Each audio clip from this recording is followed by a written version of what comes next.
Hello' everyone, মোৰ আন এটি মিনি ব্লগলৈ সকলোকে স্বাগতম জনাইছোঁ। দুই ওলাইছোঁ মাৰ ঘৰলৈ। এয়া প্ৰথমতে হোটেলত অলপ মিঠাই লৈ ল'লোঁ আৰু এয়া গৈ আছোঁ।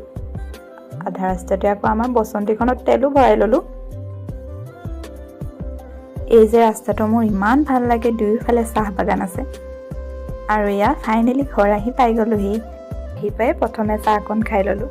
আৰু এইটো হ'ল আমাৰ জ'জ'। আমি অহা দেখি ইয়াৰ কিমান ফূৰ্তি দেখিছেনে? এয়া মায়ে আমাৰ কাৰণে ভাতৰ যোগাৰ কৰি আছে।